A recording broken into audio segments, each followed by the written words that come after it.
Nag-import ako ng mga Ranchu and then after that, I breed them and now, I have a lot of baby Ranchu. At dahil maganda rin yung mga ginamit nating breeder, maganda rin yung naging resulta ng mga babies. Pero hindi rin biro yung pag-breed ng mga goldfish. Tara, pag-usapan natin kung paano nga ba mag-breed ng mga goldfish. First, you're gonna need one male and one female or much better kung dalawang male at isang female para mas maganda yung fertilization ng mga eggs. And kailangan mo na lang iset yung condition for them to breed. Pag-usapan na lang natin sa ibang content yon. And then after nyo i-breed, maglalabas si female ng eggs at si male naman ng semen. And currently, I'm doing a hand breeding. So after nito, sasaturate lang natin yung egg dun sa water na may semen. And then, papalitan natin yung water after that. Pag hindi kasi natin pinalitan yan ng fresh water, pwedeng mabulok yung mga eggs. And then, maglalagay tayo ng methylene blue to prevent fungal infection. Then, hantayin na lang natin na mag-hatch yung mga eggs. Usually, pag malamig, mga 5 days. Pero pag warm yung temperature, nasa mga 2 to 3 days naka-hatch na sila. And then, pagkatapos nilang mag-hatch, you don't need to feed them for 3 days kasi meron pa silang egg sac. Kailan sila papakainin? Kapag pre-swimming na sila or pag lumalangoy-langoy na yung mga baby.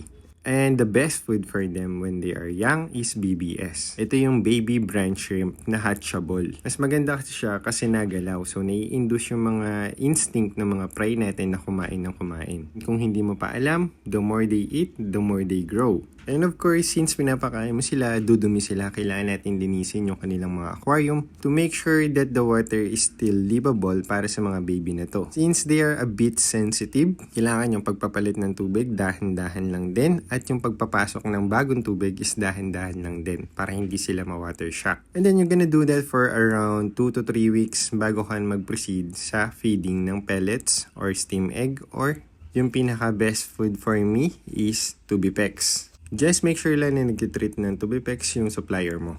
For me kasi dahil sa nagalaw siya, mas nai-induce din yung mga baby kumain ng kumain. Pero ulitin ko lang, as much as they eat, kailangan naglilinis ka rin ng water kasi dudumi at dudumi sila. And kung magpapakain ka ng mga high protein and fats na diet, make sure lang na yung temperature is nasa warmer side dahil sila ay cold-blooded. Fast forward after 2 months, ganito na sila kalaki. Pero gaano nga ba katagal bago sila lumaki ng ganito? Pag mga breeder size o mga 3.5 inches, nasa 4 to 5 months ganyan na sila kalaki. Pero kung gusto mo silang mag-jumbo size, it may take around 1 year or 2 years. Kaya naman yung mga jumbo size is medyo mas mahal dahil nga mas matagal silang pinalaki. With that said, if you want to start keeping your own Ranchu, study first what is nitrogen cycle. And if you already know that and you want to buy some baby Ranchu, you can message me directly so I can send you all the available pa. Thank you guys for watching and see you on the next one. Bye!